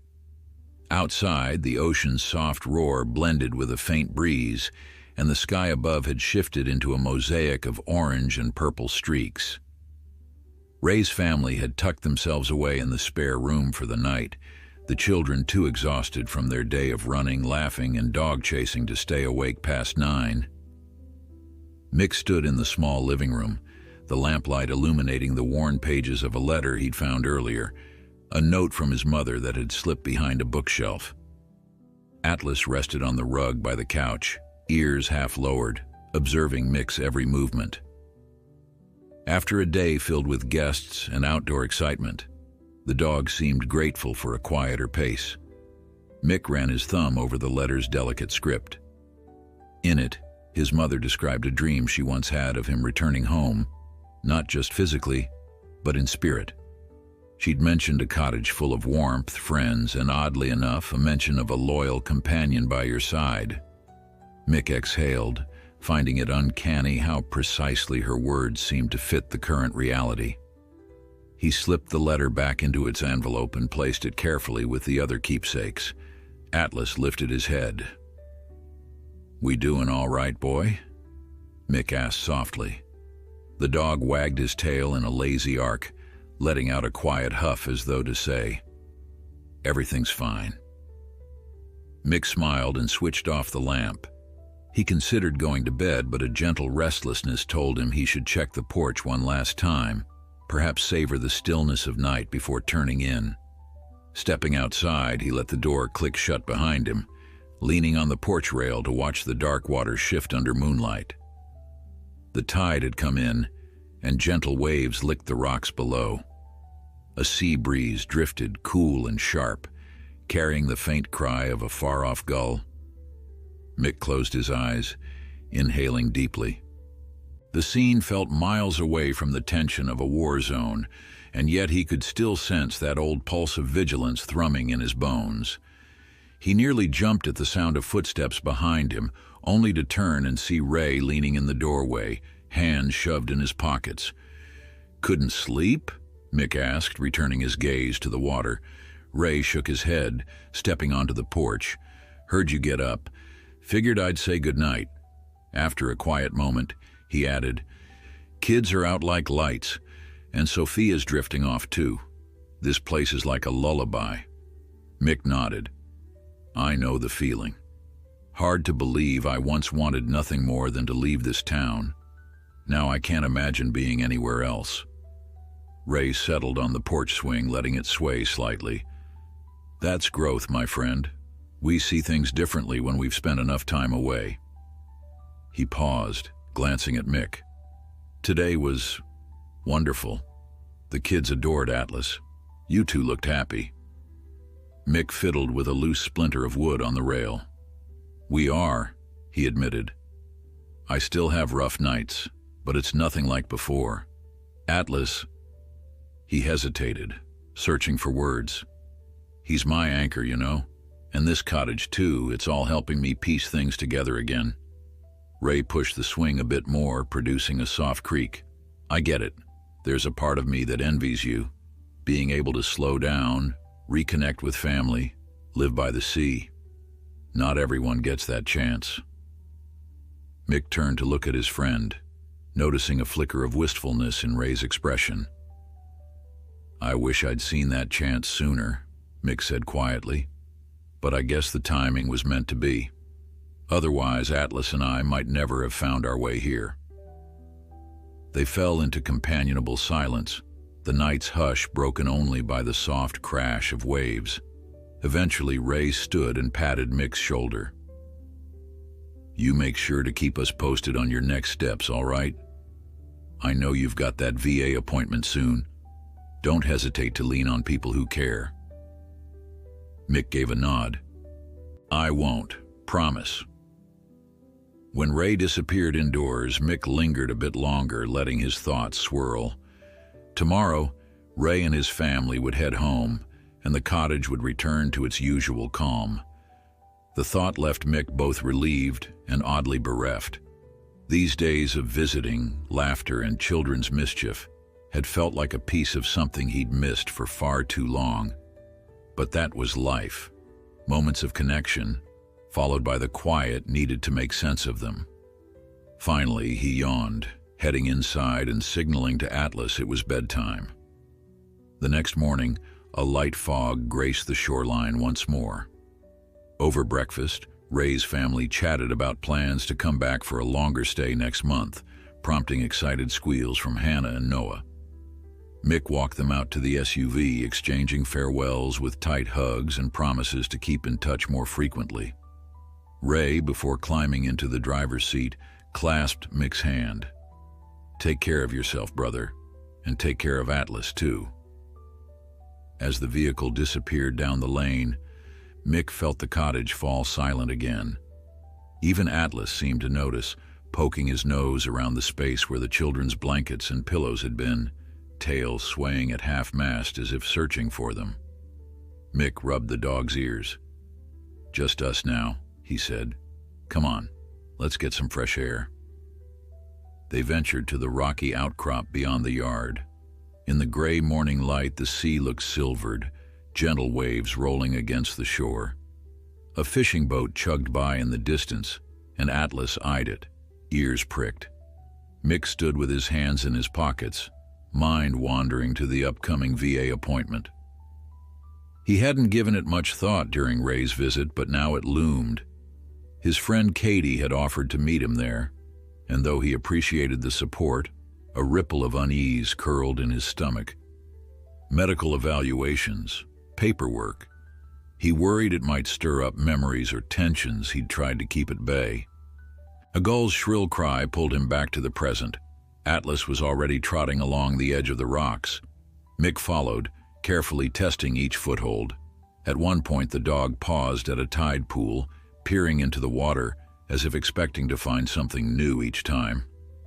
"One day you might see a crab or two," Mick mused, chuckling when Atlas pawed the edge of the pool. The moment felt like a small reprieve, natural, simple, unburdened. Returning to the cottage, Mick decided to channel his nerves into productivity. He updated his file of required forms for the VA, organizing discharge documents, medical records, and the special paperwork, noting Atlas's status as a retired military working dog. Then he spent time emailing the naval base to confirm some leftover administrative details, noticing how responding to official messages still made him tense his jaw. By noon, the sun had chased away most of the fog, bringing a tempered brightness through the windows. An unexpected knock on the door startled Mick mid-email. He looked at Atlas, who stood at alert. Glancing through the window, he recognized the silhouette of Mrs. Brennan. Mick opened the door, greeting her with a polite smile. She carried a small basket, which emanated the sweet smell of baked goods. "I was in a baking mood again," she said, lifting the cover to reveal muffins dotted with blueberries. "Thought you might enjoy these." Mick's gratitude was genuine. "You're spoiling us." "Thank you so much, Mrs. Brennan." He stepped aside, allowing her in. Atlas approached, sniffing the basket, then waiting patiently for a possible treat. Mrs. Brennan laughed as she patted the dog's flank. "Well, look at him waiting so politely. Would you like a muffin too, dear Atlas?" She turned to Mick. "Could he have a little nibble? Blueberries are all right, I believe." Mick nodded. "Sure, he'd love that." They settled in the kitchen, and Mrs. Brennan broke off a small piece of muffin for Atlas, who accepted it delicately from her hand. Mick poured them each a cup of coffee. As they sipped, she casually asked about his plans. He mentioned the VA appointment, admitting some nerves. "That's perfectly normal," she said, her tone soothing. "Transitions are hard, especially after everything you've seen. But you're doing well, aren't you? One day at a time, as you said before." Mick exhaled, smiling. "Yes, ma'am. It's still surreal sometimes being here in my mother's house, living what feels like a completely different life. But Atlas and we're adapting." "I'm sure your mother would be proud," Mrs. Brennan said kindly, finishing her coffee. "And I'm proud of you too. Don't isolate yourself if you run into rough patches, Michael. Promise me you'll keep letting people in." He swallowed the thickness in his throat. "I promise." She gave his arm a gentle squeeze, then rose, gathering her basket. "Take care, dear. Give this handsome dog a hug from me later." With a final pat to Atlas, she headed out, her tire tracks soon fading into the distance of the lane. Mick lingered in the kitchen, the scent of muffins still drifting in the air. He glanced at Atlas, who seemed content to curl up on the rug, basking in the new patch of sunlight spilling through the window. For the 100th time, Mick marveled at the dog's presence, how it grounded him in the now. Each day he sensed incremental shifts in himself, like puzzle pieces snapping into place.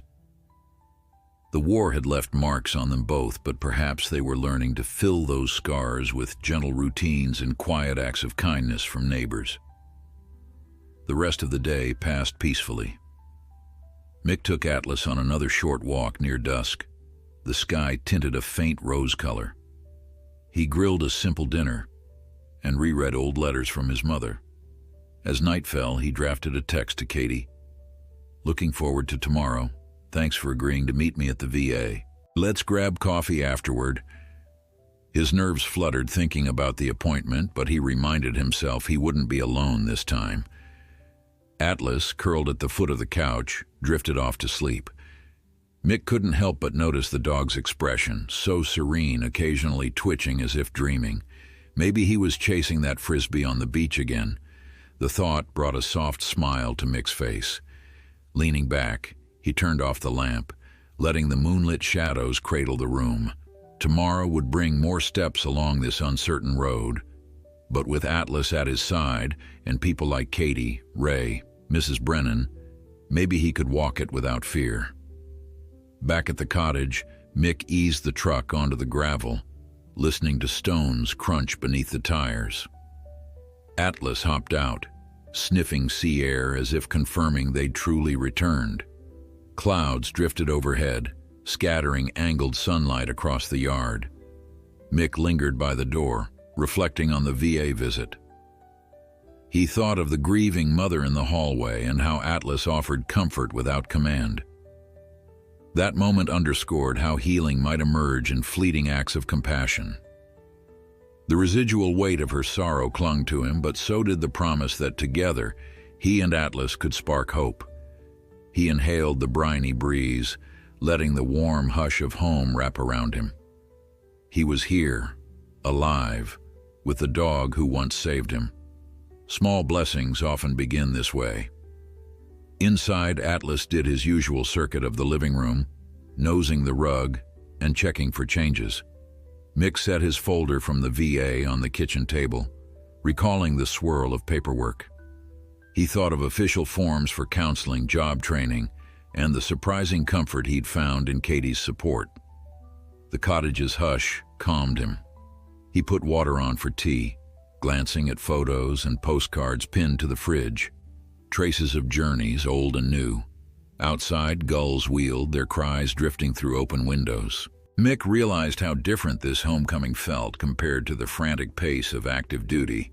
Here, minutes stretched gently, like a kindness extended. Atlas watched him with steady eyes, tail wagging softly, as though to say they were free to simply be. Bright lightness bloomed. He couldn't forget how Atlas had offered quiet solace to a grieving mother just hours earlier. The dog's empathic response underscored how their bond transcended mere commands. Mick steeped his tea, reflecting on the new flyer Ms. Parker had mentioned, an orientation for therapy animal volunteers. Perhaps Atlas's gentle grace could serve others searching for a reason to hope. The idea stirred a warmth in Mick's chest. He remembered his own darkest nights on deployment, how a calm heartbeat and trusting gaze brought him through. If they could channel that bond into a path of service, it might complete the circle of healing. Atlas wandered closer, resting his chin on Mick's knee as if sensing the change in thought. Mick smiled, sipping tea that tasted like possibility. Outside, gulls cried gently overhead. After breakfast, they ventured onto the porch. The sky was clear, the sun reflecting off a shimmering tide. Mick eyed the horizon, recalling how once he dreaded leaving his bunk, uncertain if bombs waited beyond every sunrise. Now, he stood in a place where dawn carried promise instead of threat. Atlas stepped down onto the grass, sniffing at the salt air. A neighbor waved from the road, and Mick returned the greeting with a lifted hand. Small gestures like that reminded him he was part of a community, not just passing through. He checked his phone, a missed call from the therapy coordinator. His pulse quickened at the thought of next steps. Cradling the phone, he steeled himself, determined to see where this path led. Atlas waited, tail softly wagging. He stepped inside to return the coordinator's call. A woman named April answered, explaining their volunteer orientation was a week away. When she heard about Atlas, his background, his calm demeanor, her excitement was audible. She urged Mick to bring him along, mentioning an urgent need for therapy dogs at a local pediatric wing. The conversation left Mick both energized and humbled. Hanging up, he sank onto the couch, letting the possibilities settle. This wasn't a simple pastime, it carried real responsibility. Yet his heart felt lighter at the notion of giving what Atlas had given him, reassurance when darkness loomed. The dog sidled over, pressing a warm flank against Mick's knees, as if reading his hopes. "We can do this," Mick whispered, ruffling the shepherd's ears.